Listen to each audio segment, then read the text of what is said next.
Well, I think actually we should do this right now.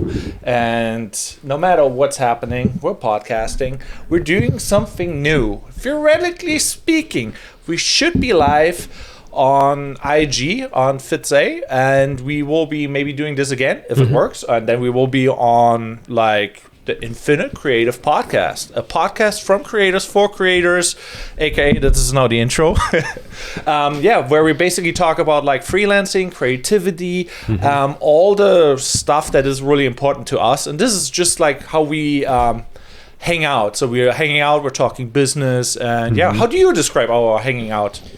Yeah, well, I definitely, I talk about how, we did this for years before we did the podcast, where we would just go to a cafe, we would get our coffees and we would, just talk about stuff, So I think, I think we early on were like, we should really record some of these things. Like we actually, some of these are cool topics. We would even have people in the cafe even kind of lean over and be like, wait, what you doing? What are you talking about? Oh, so you're a web designer, and then, Fitz, you're like a videographer, Yeah. So it all started with conversations. This whole thing years ago started conversations before the pandemic. And now here we are, Yeah, because like the pandemic kind of pushed us into like online meetings and everything.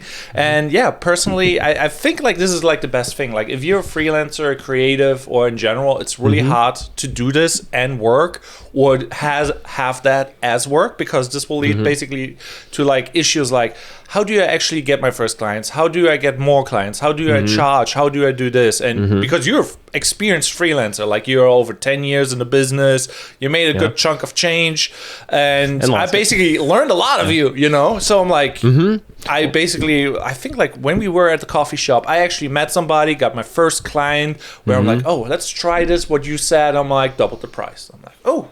And got more work like that, and I'm like, that was like a good experience, because like just knowledge can change everything.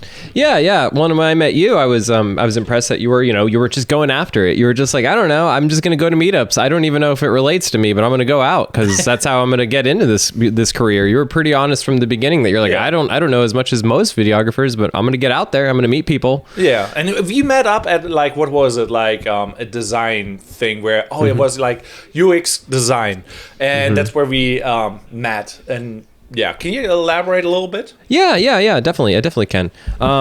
So, we met, at this meetup, and it was funny just because, Fitze was kind of, a little bit not, you could tell that he didn't belong there really. Even Rachel kind of didn't quite belong there, so Rachel has kind of this background in architecture, so she kind of could belong there in terms of the interaction design of architecture. But it was really funny because, and you were very, I will say this, you didn't like slink into the back of the room or something. You were like, you're pretty. I was out there. I'm just like, they had pizza, they had beer. Some of my other videography friends were there, and I'm like, oh, I see you guys here. So apparently it's one of the things you should do, like networking in an area where you're not familiar, but it's very like intimidating, if you would say so, because like it's like, okay, I'm going into a new field, I have no idea what's going on, but here I am, I want to learn something, I want to meet people, and everybody knows I know nothing. Well, yeah, you just don't know the level of people in the room, right? You don't know when there's like great people and there's these talented people. And I remember that meeting especially, I remember people were saying super smart stuff and asking about super smart questions, like at a very high level, probably even higher than I even am now. And then Vince is just sitting here like, I don't think I'm in the right meeting. Yeah, because like the one thing that we both thought, like me and Rachel went there, and I thought like, okay, we're going to that design meetup. Rachel does design stuff, and she does graphic design and stuff like that, and I'm like, I am inspired by good design, and I need to, obviously, if you do video, you have to have an idea about graphics and what works together, what doesn't work, so it's related, but we did not know that is a UI, or you how do you call it again? Well, yeah, so we'll make the distinction. Yeah, make it, because like it's kind of tough, because like I thought it's the right thing for me, and it wasn't, because they were not really clear on that, because it is a... Well, yeah, what's funny about that meeting is it kind of, most people in that room had a few years in that field. So to make that distinction, UI is user interface. So you have user interface design. So technically web design design could be called user interface design, but it's thinking of things in terms of dashboards, buttons. How do you give the real estate on the page to give the right hierarchy of information and stuff like that? UX design is kind of the blueprint of that, right? What is the experience? So that's like wireframes, task flows. The user does this, then this. If he says yes, it goes here. If he says no, it goes here. So they're kind of two different fields. Now they kind of cross over. I think there's some UX people that do UI. There's some UI people that sometimes dip in the UX world. I think I've dipped my toes in both fields, but I'll never say that I was ever great in either field. I never got to this place where I did that consistently. But yeah, so it was really funny because we thought it's about design, and it wasn't about design. It was like about the layout. What is theoretically speaking design as well? And it was like how to make it intuitive. And it was like shooting completely.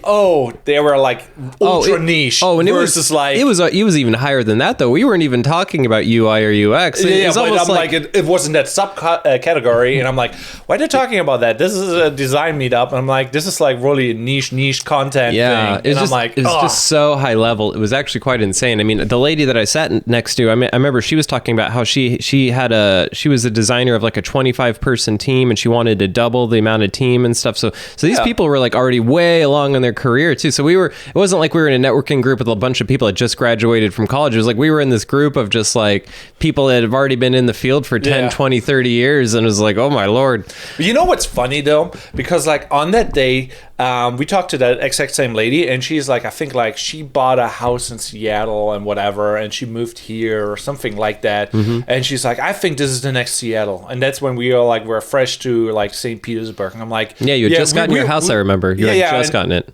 And I'm like, no, we have not yet. We were about to do it because we had that vision for St. Petersburg being like that big. That was before COVID, everything.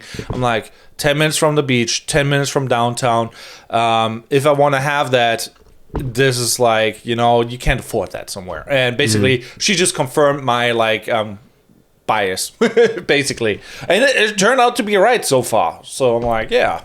But yeah. So no, it's funny. So yeah, those networking things are always great. I mean, so to kind of get into kind of one of our big topics here, I know, is we want to talk about networking and how it kind of supercharges your career, right? Yeah. And I think we've talked about this in past episodes. It's interesting is today I have a networking event even at night I'm a little bit nervous of. Take me with you. I'm jealous. I want to go with you, but I think it's like, what is it? Give it a shout out. So I'm going to be going to the St. Pete Chamber. They have a Connect tonight. I think it has a name of some sort, 3Cs or something like that. But yeah, it's going to be at a kind of a bar tonight, and just go. It's only 2 hours, so that's one nice thing about a lot of networking events that I do like, is they make them short. So it's like if you feel like, God, I'm going to suffer through this, at least it's only 2 hours. It's not like 6 hours. It's not like long. Also, there's no real loss. Like, you signed up for it, you have to stay the whole time. You're a free person. You can just go. If you feel uncomfortable, just walk out the door. Yeah. So some people pay for a movie, and I'm like, I gotta watch the whole movie. The movie sucks. I don't want to see it. Yeah. Like, just walk out. Like, you're a free person. You have to remember. You can do whatever you want. You don't have to follow any rules. Obviously, if you can take the consequences. And I learned this last week. If you walk out of a movie, they'll actually return your money if you walk back up to the front with your ticket and say, I don't like this movie. I didn't do this, so this is one of my friends, but he actually walked out of the new Spider-Man movie. He told me he couldn't watch the whole new Spider-Man. He's a big comic book lover, and he's like, that's a big statement then. So he didn't like it. I actually liked it, but he's like, nope, I couldn't even finish it. He's like, I got like 15 minutes in, and I was like, done. Grab the coffee, my man. You never can have enough coffee, my. Oh yeah, generous pour off screen. But yeah. By the way, also shout out to everyone on Instagram. If you are watching, I really hope the stream is working. It's cool to be on Fitzay's IG. He stays very active, doing things, talking to lots of people. I'm very fast paced in my head. Like, I try a lot of things, even if they're not perfect. And I think like sometimes volume is better than quality. But sometimes that bites my butt, and there's a little bit of like a balance. And I think like for this podcast, if you're interested in this type of stuff, Sean is like the perfectionist. So his volume is very low, and I'm pushing him to do something that he doesn't like, but he also pushes me to do something that I don't like. It's like, we got to do it Sean way a little bit, we got to increase the quality. We got to do this. We got to do that. And I think like creativity is like a balance, you gotta do the things you don't like, you gotta do the things that you like, but you have to be somewhere in between. Yeah, and I think that's everything. I mean, I think one of the worst things you can do as you get better at anything is you stop listening to people, and and especially when they tell you something that's uncomfortable. I think I see a lot of experienced people where they start to say a lot like, well, I did this 10 years ago, and oh, well, I've done this 100 times, and and they don't really listen to feedback, and then they stop growing, right? Yeah. And so I think, so for you, even today, we talked about this, and we didn't really talk about this Instagram Live. You just kind of said, we're doing it today. Yeah, you were not prepared for that. I was like, where's Sean at? It's 9:00. I'm like, we had an appointment. You were running late, and he's not knowing about any of this. And I'm like, okay, we got to experiment, because next time we go live on the Infinite Creative Podcast, and I want to do it right, but sometimes you have to experiment, and that means you have to be willing to fail. And this is failing in front of people. I don't know who's watching right now. I should actually check it out. So theoretically speaking, you could be able to ask questions and stuff like that, and I should be able to see them. Technically, we should be monitoring. But theoretically technically speaking. But but to get to my point is I should do that actually. Because I'm live on the computer, Oh. Yeah. But to get to my point is that I didn't say no, though. I didn't come in here and be like, no, we're not doing it. I was like, okay. Yeah. Okay, fine. Yeah, what is the worst case scenario? I'm embarrassing myself in front of my people. I'm like, yeah, well, I do that daily. Just kidding. Yeah, but on that note though, I want to give a quick shout out for Sean Craig Creative. You're an artist, and your art got featured. You're a web designer. You're like a mentor of some sort, because you're mentoring me, kind of, a mentor of one. But Sean Craig Creative. So for anyone out there, they want to follow me. Instagram's probably the best way to follow me right now. I am notoriously bad at social media, but I'm trying to get better. But go there. I'm also going to be starting my art Instagram. We can talk about that here in a second too. Because you're doing good stuff, but I've had some networking home runs. Well, exactly. I've had a terrible social media presence. I have no problem. To give people some kind of backstory of my relationship with social media is, when I was younger, I actually was really quick to adopt to things like MySpace, Blogger, all those early platforms for social media. I actually was pretty quick to do. Yeah. But then Facebook came out, and I don't know what it was about it, but I think by then I was burnt out. I think I already was seeing some bad effects of social media. I was already having I was seeing that there was real fights in real life over stupid stuff. Remember when you had your top 10 on MySpace, and that would actually start our top 8, and it would start fights? Nostalgia. We're old, apparently. Yeah, we're really old. For the kids out there, MySpace was essentially what came before Facebook, and Tom is still a really good guy. He's actually For the kids out there, Facebook is old. For the kids out there, Facebook is also old. There's this thing called Facebook, actually. God, we're so old.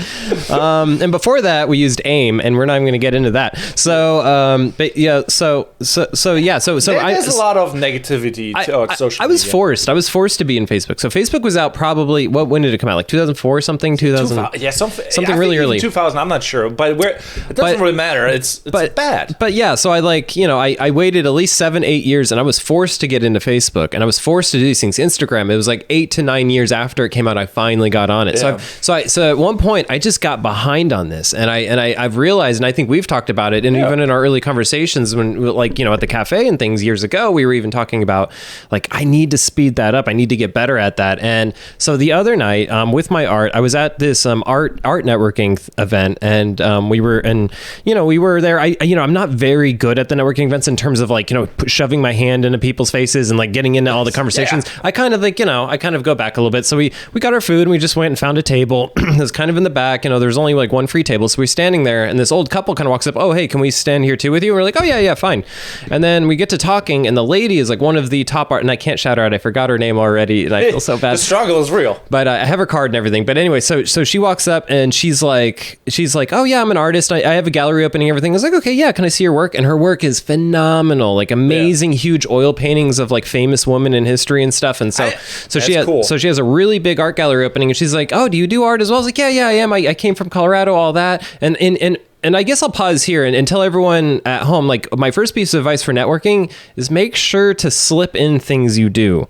Yeah. Like, it's like, I always talk about disc golfing. I always talk about painting. I talk about D&D. I talk about things because you'd be surprised what catches someone's attention. And then they're like... It's so important, though, because, like, when you have to make that small talk, you know, and it can be really tough if you have people who are not matching you. And then it's just awkward. And you hang out with them. You have nothing to talk about. It's really weird. The hobbies are not aligning. On a networking event, you you have to figure out, do I want to drink a beer with you or do I don't? For example, you know? Yeah. And it's just like, oh, so we have the same hobbies. Now we're vibing, you know? And sometimes the networking is more important than actually the skill. I know videographers terrible with like their work, but so amazing with networking. They are booked there. They're getting all the time like clients. I'm like, how do you do this? Then I know people who are like so good, but it's like it's a struggle for them. I'm like, how does that make any sense? Because like there's a balance of like quality and like networking, and it's somewhere in the middle. I don't know, but either way it works, kind of, it seems. Yeah, exactly. And but yeah, so we're talking there at this event, and then and she's like, oh, let me see your work. So another thing is, have your stuff ready to go. Don't be like, oh, let me look, hold on, have it ready. So in my photos on here, I have a folder called paintings, so I can click that, and then they can flip through the folder on the phone, and there's no like weird pictures of like, oh wait, sorry, that was this on the beach. Yeah, there's a couple nudes in there. No, but like, you know, but we're not doing that. You know, it's just a folder with just the paintings, and I hand that to her so she can flip through them, and she's like, oh my god, this is amazing work. Yeah, you do. How do you describe your art actually? Like, I'm like, you don't post your art on your Sean Craig Creative yet. Not yet. And it was biting your butt, and now you're just like, God damn, I have to do it. And you kind of have to do it, you know? So it's kind of good doing the thing. So I'm kind of getting to that. That's kind of the climax. So anyway, to kind of speed the story along, another even more famous artist walked by, and he's called Rude Man, I think, and he's a very locally famous artist, I guess. He was this gentleman, just like all white, and he's like just looked amazing, and he has amazing art. He was showing me his art, and he's like, yeah, let me look, and he's like. And he like paused, like, this is really good. And you could tell he'd be the guy that would tell me if it was crap. You could just tell, you know, those people, you're like... Some people want to do that, you know, and then like, oh, it's actually really good. But then you could tell he like paused. He was like, this is actually really good. And so they were both like, come to the opening. So there's going to be an opening this Saturday. And they were like, we're going to get you in that gallery. We're going to introduce you to the gallery owner. We want to get you in that gallery. So it's a good sign if it's going that way instead of like the other way around, where you're like, can I be in the gallery? Here's my art. Look at this, you know? Exactly. And it's like, oh no, we need this, you know? Yeah, they were honestly like pushing me in a weird way. Cause I was totally hands off. I was like, oh, thank you. And just saying thank you a million times. He's like, thank you so much. It means a lot. You guys are great artists. So to hear that from you just means a lot. The humbleness and then, but I'll tell you one thing that I messed up, and to kind of bring the story. Can I get your phone though for viewing, in case we have any viewers having questions? Go on my Instagram. I don't think it's not on there. I don't think. Give it to me because it would pop up on the thing, but yeah, it's saying it's live, but okay. Huh? Maybe it is, but yeah, it would say live thing right there. It would pop up, but so anyway, so to kind of bring this story to full circle is that, you know, I didn't have business cards with my art. I didn't have an art profile to send them. And that really kind of bugged them a lot. You could tell. They were like, the guy was like, wait, what? You don't have a social media presence? Yeah. You don't have a card? They each had art cards they gave me. And I was like, well, I got these design cards. And I gave them the Sean Craig Creative card. And they were like, okay. And they were like unhappy about it. They were like, all right, I guess I'll take your web design business card. And so for everyone out there, I would suggest like things like business cards, things like that are actually like really, really, really cheap when you think about it. Because if you don't have them in the moment, if you don't actually have business cards in the moment, you miss something. And, you know, I'm not saying that I missed something there, but if I hadn't had the art on my phone, if I hadn't had anything really prepared there, I don't think anything would have happened. So I think, so for me, it's, I would say, you know, be prepared on these things, you know, to kind of bring it full circle. The social media and me pushing it back for years has only done me harm. Now, a lot of people out there I know will probably agree with me in saying that social media can be very harmful because you could just look at it all day. You're just checking it. You're getting that dopamine release on likes and things like that. So you have to be very tactical. But yeah, I would tell everyone out there, if you're pushing back on social media, stop. You got to try to dive into it. You got to listen to people like Fitz. I've even I was thinking about this. I want to make you maybe my social media manager for my paintings. I don't know about my design, but I think the paintings. I would post. Believe me, that I would post. The thing is just like, I'm not worried about like experimenting and like. If this is like a weird thing now, because like people are very insecure about a lot of things, Yeah. And I'm just like, you just have to test it, and you have to see what works, and like you have to wash it out. That's at least how I see it. I make a video, and if it doesn't perform, I post more videos. The worst case scenario, if I really did something bad, I will delete it, but I need the data of the bad video to, hey, does that actually work long term? Will it go viral after like 6 months? Maybe it was a good thing, maybe it was controversial, or maybe something worked and I did not know it works, because like we all have our biases, and like in the moment when you post and it's not performing, you have no data. So it's like you have to be able to stand, like, let's say a post that you don't 100% agree with, managing something, but you have to trust the process kind of, and experiment. And that's how I see it, Yeah, trust the process. I love that. I mean, you really do. I mean, I think for me, there's always been this anxiety of like being in the spotlight, letting people take their shot, I think even doing this podcast, I can sometimes get a little bit nervous of, the days where we start to get negative comments and stuff. But I know, because I tell my clients this, that, once you start to get hate online, that means you're doing something right. That means that the message is getting out.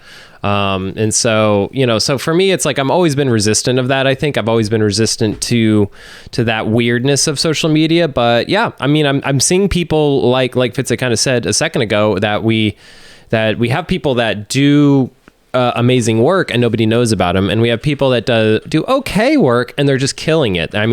I can't tell you how many YouTube videos and stuff I've had of people that are in their 20s and they're doing okay work. They're not doing bad work, but then they're like, saying like, I made, $100,000 last year. And you never know if you can believe this stuff. I think some of it is not true when they say that, but I think there is some truth to that, of just like, if you have the right connections and people want to put money in your pocket, they're going to do that. And so, but yeah, so I don't know. It's been good. I've actually been supercharging my career with some networking here.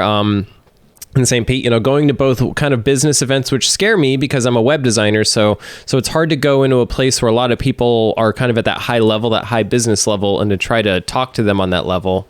But and then it's also nerve-wracking to go to design and creative events, because then yet again you have the imposter syndrome. They're like, oh well, everyone in here is better than me. Yeah. And so, but yeah, you've got to push past that. You got to be okay with failure, and also just realize that nobody's ever going to remember anyway. Like, even if you have let's say you go to an event, you spill wine all down your front or something. Yeah.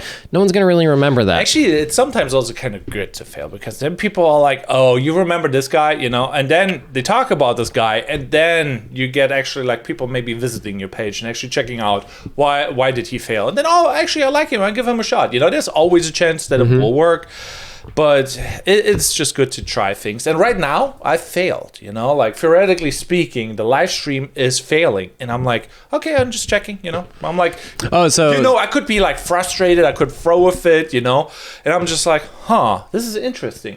Well, it should have worked, but it didn't. But well, breaking news: the Instagram live did not work on our first try, but that's okay because we're trying new things. And but apparently, it's getting recorded, so it's still working. So it's like vertical recording, so it's not for nothing.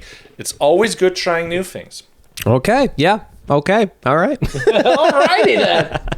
But yeah, I know. So, so with that, I would say for people out there, networking will supercharge your career. Will there be awkward networking events? Yes. Will there be things that don't lead to anything? Yes. Will there maybe things that you maybe don't do well? Yes. And, so for me, I feel the same anxiety. I feel a lot, because I have an event today and I'm like, okay, all right. So how do you prepare for this event now? So what is your to-do list beforehand? Well, one thing that I am always surprised at, I'm a dork. I'm an old print dork, but having the business card holder is a pretty cool thing, because you have a lot of business cards in there, right? Yeah. And so having your business cards and having them ready, and not just having them in your wallet, because when you put them in your wallet, they get all effed up. They get all worn out on the edges and smashed in between your credit cards, and then you're sitting there like trying to tear it out of your wallet. Or it's like, no, have a business card holder. It's like you can get one for $5 on Amazon. You can get business cards from Vistaprint for $10. Yeah. Just get some business cards, even if they're crappy business cards. Get some business cards, especially on my side. I think like when I want to prepare for a networking event, I usually set goals that kind of.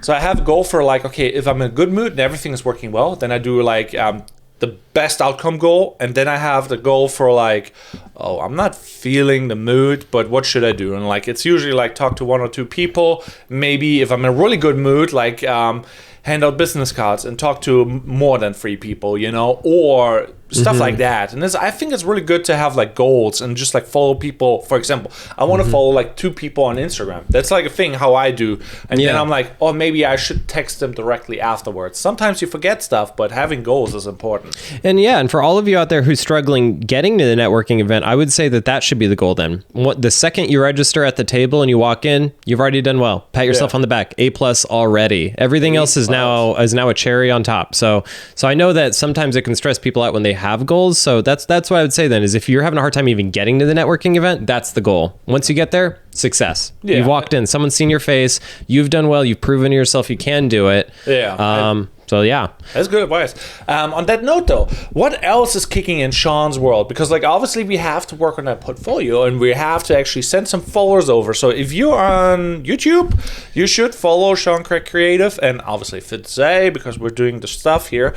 But yeah, what's the goal? Yeah. So so yes, for everyone out there, Sean SEAN, Craig CRAIG Creative on Instagram. Desperately need followers. I got to desperately start to need to post more on there. But yeah, that's where people are going to start to find things like my paintings, things like that. Something that recently happened this last week, which was actually the same day as I went to that art event, which was really cool, is that my art got hung up in Colorado. Did a complete restaurant takeover in Colorado Springs. So did a lot of shout outs of that at 503W. So if you're in Colorado Springs for the next month, you can go there. You can see my art's taken over the entire restaurant. Yeah. So that's a really cool thing, especially when I'm not even in the state. It's really cool. Like, oh, they have now an artist hanging there, and like maybe something gets sold. Are they for auction? They are for sale. Yeah. So they're all for sale. They're anywhere between $2,000 to $2,500. So $2,000 to $2,500, and that's a good price, which I think is a decent price. They're framed and everything, so they're nicely framed in these stainless steel black frames that I've done. These floating frames. People also think like $2,000 is a lot of money. It actually, for the amount of time that you spend and for the expenses and whatever, it's not a lot. Like how long does it take you to make an art piece? So that's a very interesting question. It's changed. I mean, the first one was a year and a half. A year and a half. Now I think about that. Year and a half, $2,000. That ain't making any. Yeah, that's not. That's me. That's me working for $1 an hour or less. But then the newest one. I've gotten it down to be a month. It takes a whole month. Yeah, that's a good amount. Yeah. So how would you describe though your art? Because I think we did not go really into that. Yeah. We've done quick shout outs on the podcast where I pulled one off from off the side. But yeah, they're kind of these geometric paintings. I essentially, for anyone out there that knows about Impressionism, so things like, think Van Gogh, things like that, where you have these kind of impressionistic colors kind of creating something. It's that, but then geometric. So it's like, think of it as a mosaic where there's all of these types of lines that are cutting this. And then there's like these very cool, like kind of color combinations and mosaics of color. Gotcha. So I'm kind of figuring out like how to brand the thing right now. But I think right now I'm in this space now of like, I need to catch up. I need to start an Instagram, a website. I need to get this stuff. I need to get prints made. We need to get things going. So on that note, like, let's say you're like that person, because you're a perfectionist and you have to catch up. At that point, usually what I would recommend is like, you don't have the time to think, because like your thinking is already like it's too late. Because if you do the whole branding aspect, it usually takes months. Like you gotta come up with a strategy, you gotta do all those things, everything has to align. If your brand, you can explain a little bit more about like if you do it the right way, it takes a lot of time. But if you have to catch up, I recommend like just doing and get to a point where you have something to show, and then Yeah. Well, I think you're not wrong that some processes even can take years, but that's all very dependent on the stakeholders, right? So when you have key stakeholders, is it a board of directors? Is it like multiple is it multiple people in a company? In this case, I'm the stakeholder. I'm the one guy. So that makes it really quick, actually. And that's where I actually start to adopt the Fitze approach of like, just get it out there. Like, make 10 logos, pick the best one, move on. Yeah. And that's probably what I'm going to end up doing for the logo branding part. The kind of, the web design is also going to probably be fairly easy for now. I have some really cool ideas of how to make the website really super cool, but yet again, I'm behind the mark. And I've had to get to this point recently where I've had to start being honest with myself is when you're behind, you just got to get something out there. Like you can do the cool AAA, awesome, amazing version if you're ahead of the game, but if you're not and you're behind the game, you need to just get something out there. I see that a lot, like if people don't do social media at all and they have that perfectionist mindset, they're just like, oh, now I want to post something and I outsource it, and then they're putting their rules and stipulations on the new creative, and it's like, now you're like, that's the reason why you're not posting. Right. It's like, all those rules, all those limitations, that's why you're not posting. You have to cut up, and then you can increase the quality. Or if you're starting something new, then it makes sense to actually like, okay, step back. What do I want to do?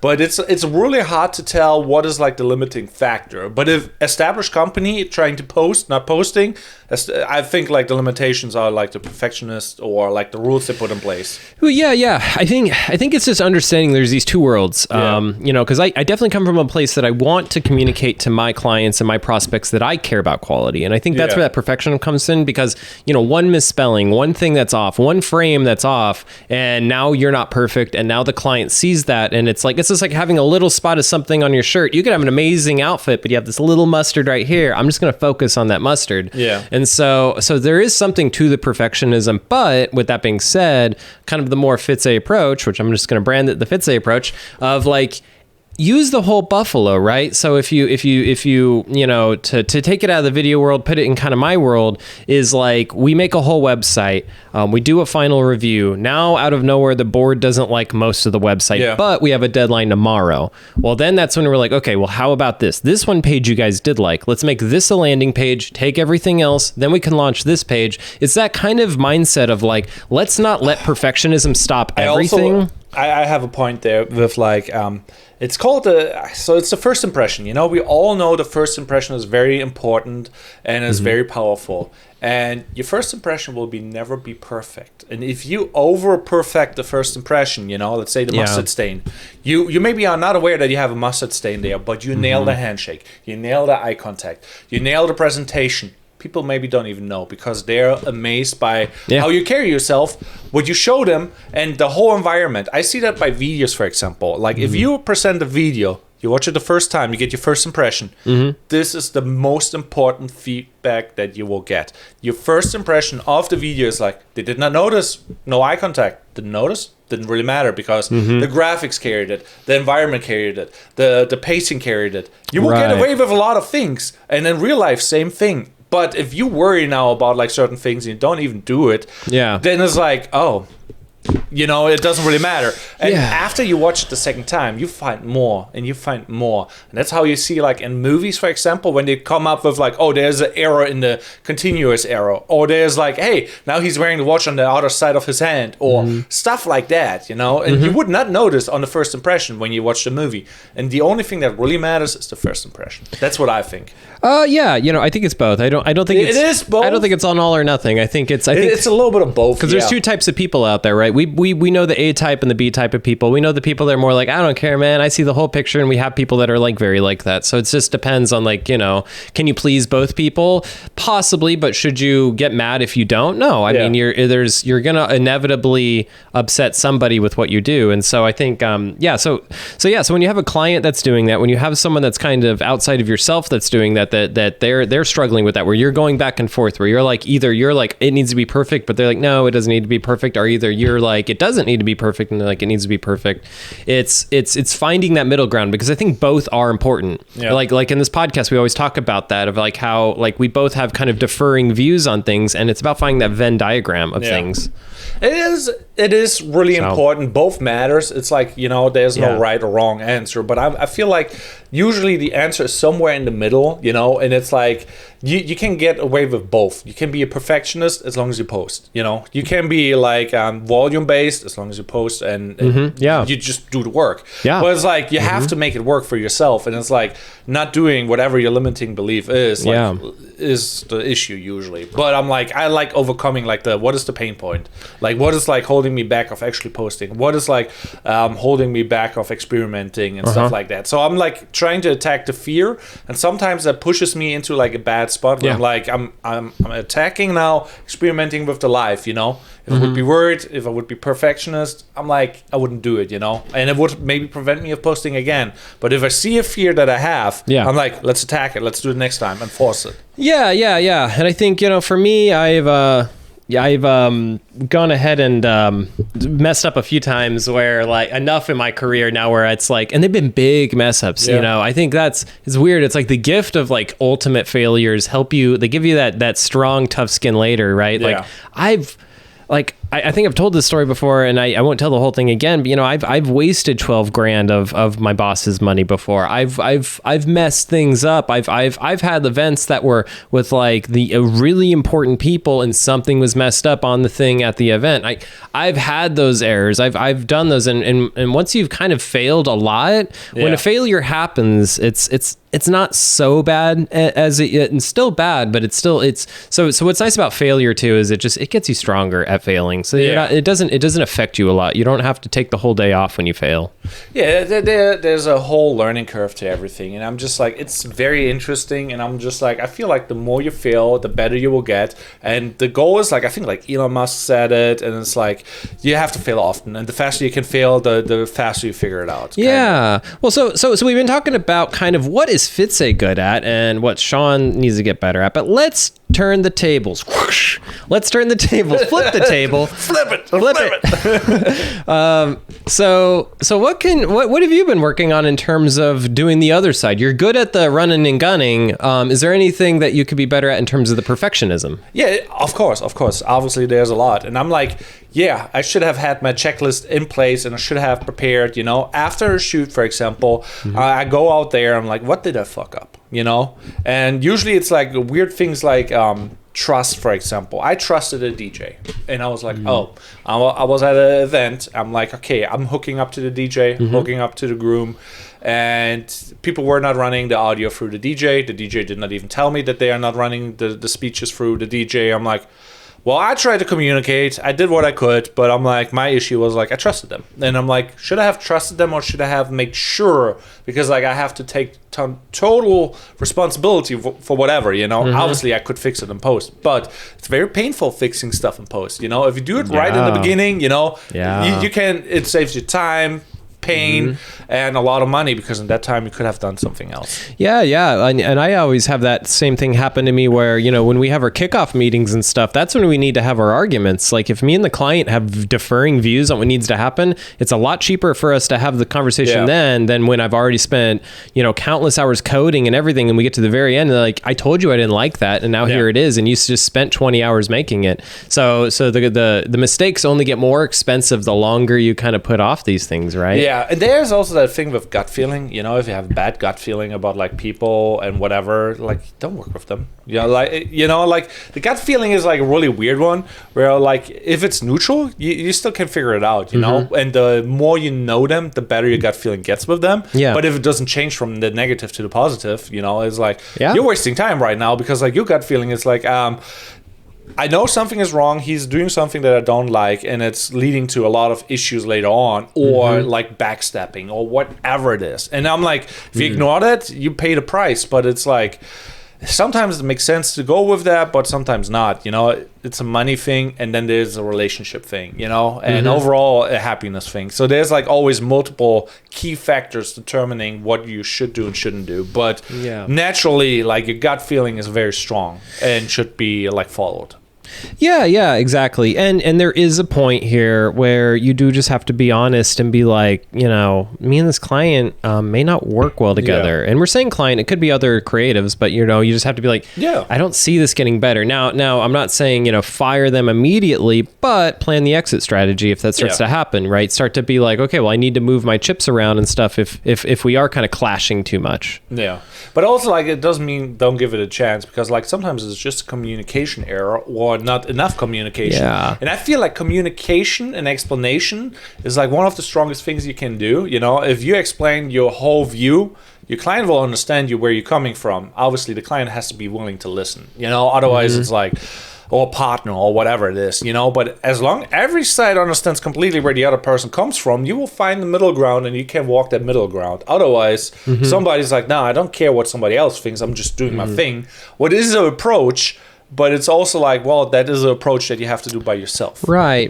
And I kind of employ the kind of the brand strategy in a lot of things I do. So one of the top things in brand strategy and like the workshops is let's define the mission. Let's define the North Star. And the reason you do that is when we get lost in the sauce down the road, we can look at the North Star and you can use it to defend points. So like if the client is saying X, Y, and Z, but it doesn't relate to the mission statement, you can be like, well, wait. We made this mission statement that doesn't actually relate to the mission statement. So creating points of reference is such an important thing to do. You have to be like, at the beginning of this project, we talked about X, Y, and Z, and that would have this outcome. However, what you're saying won't have that outcome and does not do X, Y, and Z. And then when you talk like that, they're like, you know what? You're right. I'm thinking about this in a different way, but we had both come up with this mission statement together, the scope together. Giving feedback. Let's talk about that, because it's a really important thing. Like, how do you communicate with a client? Hey, by the way, we all know the sandwich approach. Say something nice, say the critique, say something nice, Is there another way of like how you would communicate, like, hey, what you have a really good point there, but you're doing stupid shit?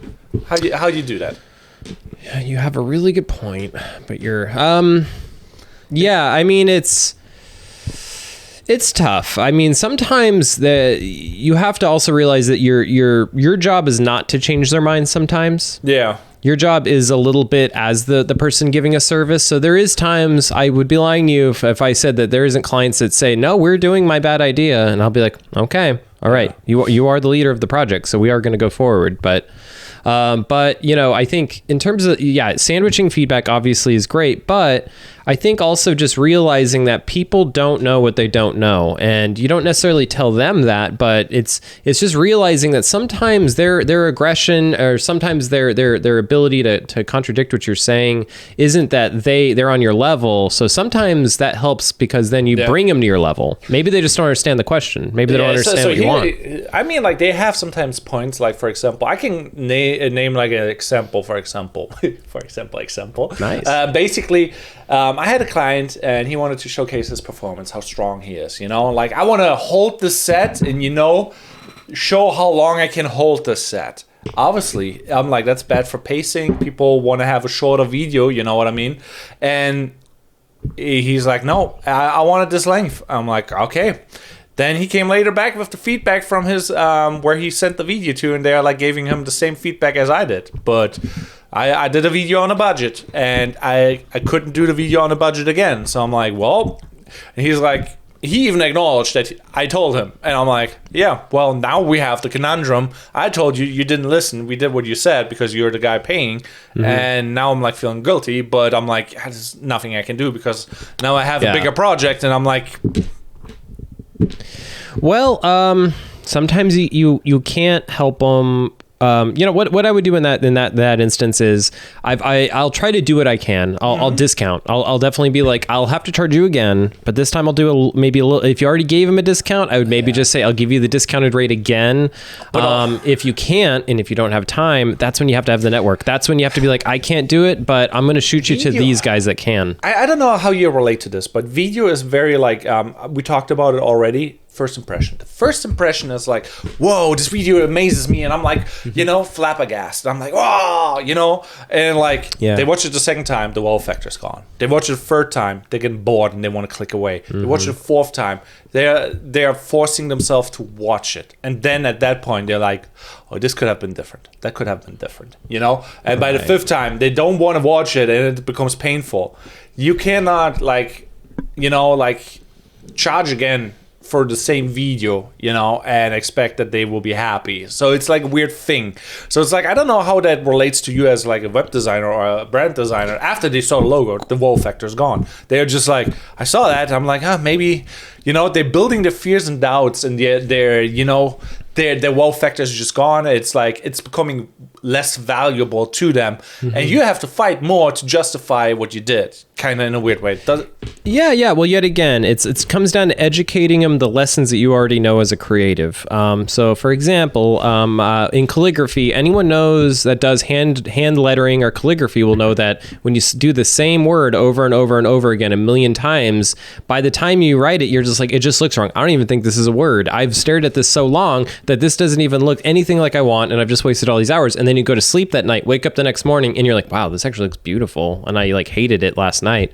So, but people don't necessarily know that. They haven't done calligraphy. They haven't done these things. So you have to kind of educate even the client. You have to be so to get to your point about web design, it actually relates a lot. And I've actually used my web design principles in all of my design in terms of change log. Now, anyone that's done like a video game, about change log when it updates, and then it has a little thing. Here is our change log. Here's all the changes and updates we made to the game. And having that idea. So in websites, it's the same exact thing. You have version 1, version 1.1, version 1.2. Oh, now we're version 2.0, and so when you start to tell people that all these things are living things, right? They should never stay the same forever. Your brochure shouldn't be the same in 10 years. Your website shouldn't be the same in 10 years. So all these things will always evolve. So you're going to hate them. I always tell clients, it's totally normal if in 2 or 3 years you hate the website we just made. That's totally normal because we want to always improve it. And things and technology is moving so fast that in 3 years your website does look a little old. And that's okay. So it's like kind of building that in, right? So to kind of bring it in the video world, it's like,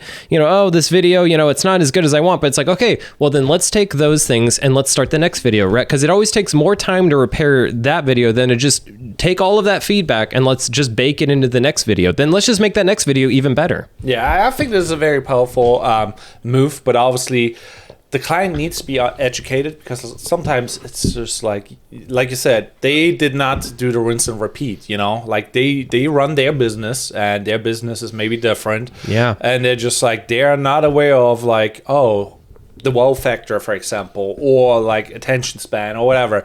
And there needs to be always communication. I think like communication is probably one of the most important aspects where we should focus on. Yeah. And one thing I would add to that is that the longer something sits on the table, the worse it starts to look. And I've had that happen with more projects than I want to admit, where we show it, we review it, and then there's something that holds up the process, and then it stays on the operation table for months, and then by then people hate it. And so the longer, so as a creative, you always want to be very quick. Once you've shown them a thing, I try to have the revision process be as fast as possible, because if you let it draw out over months, they're gonna hate it. And so it's just like any project, they're gonna get tired of looking at it too. So it's like, if I send something and there's revisions, that's like week, boom. Okay, are we good? Nope. Week. Are we good? And it's like quick. It's like very quick design sprint mentality kind of revisions. And so I would suggest that with creatives, do not let something sit on the table too long, because everyone in the room is going to start to hate it the longer it sits there. Yeah, I feel that. Like, that's very powerful and real. And on that note, what else is moving your creative mindset right now? Because we did the Instagram live, it did fail. I'm like kind of like, I want to figure out why it didn't work, and I'm like, my spider senses are like, but we tried something new, and I'm very stoked about it. And I'm like, we have now vertical recordings, what basically means we can just like post more reels, and it will be way easier, and I don't have to edit them. I basically just have to cut moments out of it, and it will be fine. Yeah. Well, no. Yeah. So yeah. What was your question? I guess what's happening in my world other than that stuff. So just trying to work, finishing some projects. Just doing some stuff. Been going to some co-working spaces still. Just trying to just put in work. Other than that. Okay. Now I have because I'm a data guy. So out of now going to, how long are you in St. Petersburg already? I've been here 2.5 weeks. 2.5 weeks. How often did you went to a co-working space? I've been to Roughly. So I went to 3 different times, and then I did 1 day at another one, and then I did, I want to say 4 or 5 days. 4 or 5 days. That's fine. Did you had any human interaction in those 5 days that were like, oh, I catch the email or a follow or something? Or was it more like, I'm just like there for working? I'm kind of there for working. Because like that is where I'm coming from. Like I'm trying to analyze, if I go 10 times, do I meet 10 people? Kind of, you know what I mean? So this is like how I see it. Because like, it was nice working with you when you were by me. Because like, obviously I'm like, okay, now I'm like actually doing the work I'm supposed to do. Obviously a little bit less effective, but I'm doing the work, you know, because you get distracted. But it's nice working. On the other hand, I'm just like, yeah, I should do like maybe going out and do the networking thing. But do I want to do that? Or I don't know, because I feel like I get distracted. It's a balance, right? I mean, it's like I'm in a phase right now where I do need new stuff, new clients, but I also have stuff on the plate I gotta finish. So it's kind of that, you know. I think you have to think of things that like maybe there's a week that's like your networking week, but then you have a week that's your work week. But you do have to adjust it. There is, because you have to get the work done that you already have, but you also can't sink time into it too. So I think that's something too. And I don't think we've talked about this enough. And I'd love to show an app at one point that I use because it's free and it's amazing. But you know, time track yourself too. And it's not for the client all the time. Sometimes it's for you.